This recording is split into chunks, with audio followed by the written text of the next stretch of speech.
Hi guys, welcome back to Afropop E, and today I have so many stories to discuss. Let's start with Simon and Porscha. So Simon Guobadia is a Nigerian man who's based in the United States, and he got married to this Real Housewives celeb known as Porscha, and they had such a grand wedding. I think these are some of the clips from their wedding, and they ended up divorcing just this year. And what's crazy about this story is these two seemed so in love, but right now that they have broken up, they're so hateful and spiteful towards each other online. It's crazy. You know, when you see couples behaving like this, you wonder if they ever even loved each other in the first place. And all I can say is never be those people online saying you wish you were in a certain relationship or a certain couple is your couple goals, because you don't know what people are doing behind closed doors. You don't know how much they're pretending. Some people will do everything for clout. What matters to them is how things look, not how things are. So you might be sitting there really admiring and thinking people have the best relationship, but that's not the case. So in their ranting, Simon said, I need people who think there are 265 days in a year to stay out of understanding complex US immigration laws above your mediocre mind. So he's shading Porscha, his former wife, and he's basically suggesting the girl is so silly that she thinks there are 265 days in a year. I won't lie, this is a bit funny because how are you an adult who still thinks there are 265 days in a year? So Simon does such things a lot. He goes online and he pokes at Porscha because amid their divorce, Porscha has decided to take Simon's house, and Simon does not like that. So he's been saying she's heartless and she's coming after his house and she doesn't need the house.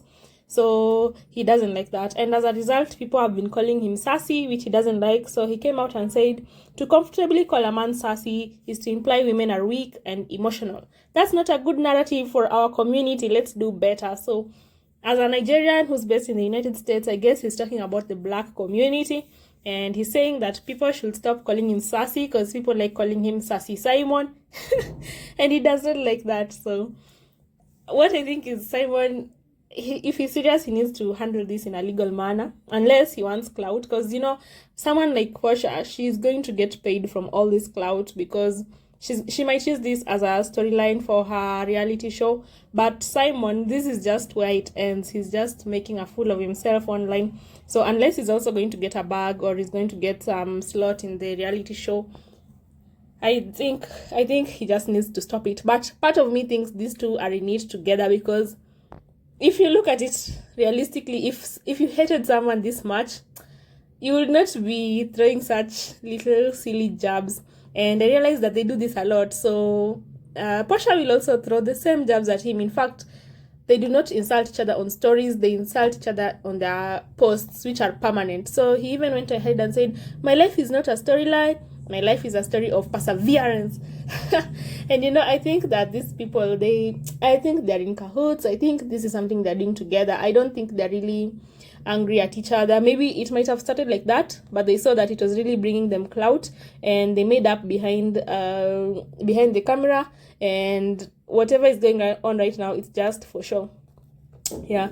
And well, I don't know, we shall see. You know, time will tell. We'll see whether they're actually divorcing and they're angry at each other. But this has been an interesting story. Of course, it's still continuing, and it has brought forth so many discussions, including how Nigerian men like marrying from outside Africa, of which it's okay, you do you, and how it gets this culture shock, because there are different cultures and ways of doing things. Someone like Simon might have expected to find that he would get married to Porscha and she'll just be like a doormat for him, but instead she's also really jabbing at him. She even said, happy Wednesday. If a person concealed a criminal past and provided fake identification for a green card, is it still a valid green card in the United States? Inquiring minds. So these are the games they have been playing with each other. So I bet there is quite the culture shock between Porscha and Simon. Neither of them expected the partner to be the way they are, which brings the question, do you think people should keep marrying from outside their cultures? Will you marry from outside your culture? Will you marry, I would even go as far as saying, will you marry from outside your tribe? Some people say that marrying from within your tribe is better, it's safer, it's more convenient. But I guess some people also just prefer marrying outside their tribe. I'm the type to be so curious and marry outside my tribe and outside my country, outside my race. outside everything else. Okay, of course, except my species, but it's it's on the table. I'm yet to see Tyla humble. Yeah. I haven't seen her humble. Why? Why do you say that? I haven't seen her humble. What would be an example of her being humble, or what is Why she must doing? I care? Yeah, here we go. IOL News says Emtee calls out Tyla for lack of humility in viral tweet. Okay. Break that down for me. What do you mean? It says here, Emtee disappointed as Tyla snubs him at event. Oh. That's what they wrote here, man. Capping ass niggas. So what's the real story? Nah, they just touched over the tweet. Maybe I'll see her humble tomorrow. What do you mean? But you haven't seen her humble? Like, have you met her? No. So how would you see? I seen the clips and the what. But it's just an opinion, yo. Everybody got an opinion. Mm-hmm. Oh, so this wasn't a personal experience. Yeah. Oh, so you're just saying from what you're seeing and what she's portraying herself to be, you don't think that's she's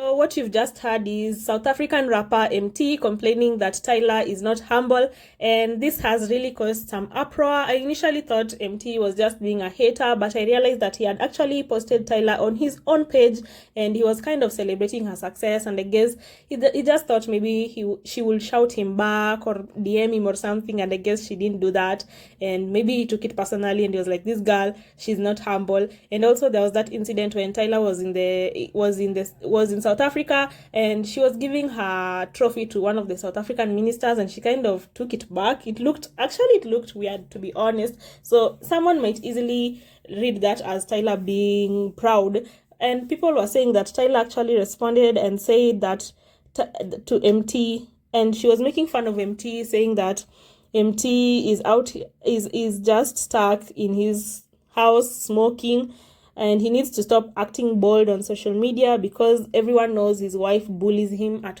home and makes him wash the dishes. If he refuses, his wife hits him with avocado. So I think this is an inside joke in South Africa. Turns out that there's a time Emtee's wife might have beaten him up with an avocado. I don't know about that. It's light and it's funny. Please let me know, Mzansi, did this really happen?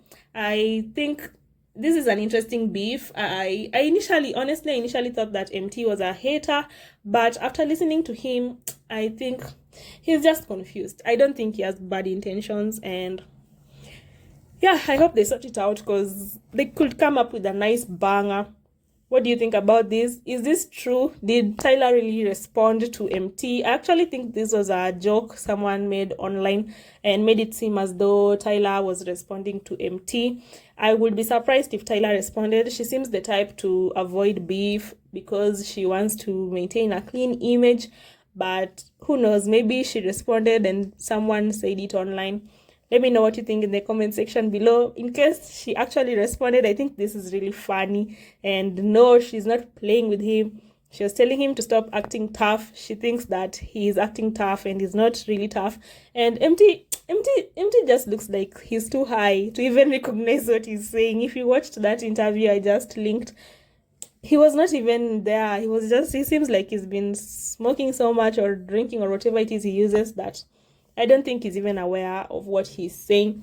So, but what stood out to me is his intentions. I don't think he had bad intentions. I thought he did at first, but after going through his own page, I realized maybe he doesn't. Moving on to Kenya, there's this guy, I think his name is Njoroge. He's a Kenyan guy, he's 19 years old, and he beat up a police officer. Can you imagine? The nerve. This guy has Audacity. Audacity is on sale this year, and then he ran away. So I've been following this story, and the boy claims that the police officer asked him for bribes, and he was willing to give the police officer some money, but the officer was like, no, that's not enough, give me more. And it's at this point that he lost it, and he really beat up the cop. So far he has been arrested, and then there's this minister who got involved. His mother had to apologize on his behalf and ask for apology and ask for forgiveness, and I think he has been released on a bond. Yeah, What do you guys think about this story? This is so crazy, but who's surprised? This is Kenya. That's how Kenyans behave. Kenyans are kind of crazy. So I'm not really surprised. Kenyans in the house, what did you guys think about this story? I think everyone was wrong. The police officer was wrong. The driver was also wrong because he was not arrested for no reason. He was making an illegal U-turn. Yeah. And I think the cops in Kenya have made a habit of asking for bribes and even setting the price. They're like, no, you won't give me the amount you want to give me, give me the amount I want you to give me. So I'll assume the guy just got so frustrated. But in my opinion, this man, he has anger issues. So he might not get locked up, but his people should take him for anger management classes. Moving on to Ira Star. Have you guys listened to The Year I Turned 2020? The Year I Turned 21? What do you think about it? I've listened to it and I really like it. My favorite song is the jazzy song. And I thought I would like Woman Commando, but I don't. I actually like simple music. I don't like when everything is just overwhelming. There are drums, trumpets, 3 people singing. It's just too much. I like simple music. And the album is nice, but I've loved other songs from Ira other than the ones that are in her album. I just think it's a bit overwhelming. There are too many instruments. It's a bit too much, but I love the jazzy song. Which other songs do you like? Please let me know in the comment section below. I'm trying to go live. I'll be going live by the end of this week. And fans have also expressed their love for Ira's album, particularly her rollout. They believe that her PR team did not come to play. Someone was saying what I love about Ira's album. She's not leaving Nigerians behind. Even if she recorded a Western-facing album, she wants Nigerians to partake fully in what I hope is her global breakout project. It's beautiful to see. What do you guys think about this? I believe it's the truth because she has been quite strategic with this and she has really involved Nigerians. And I hope that this is going to be her global breakout project. Anyway, guys, that's it for me. Please let me know what you think in the comments below.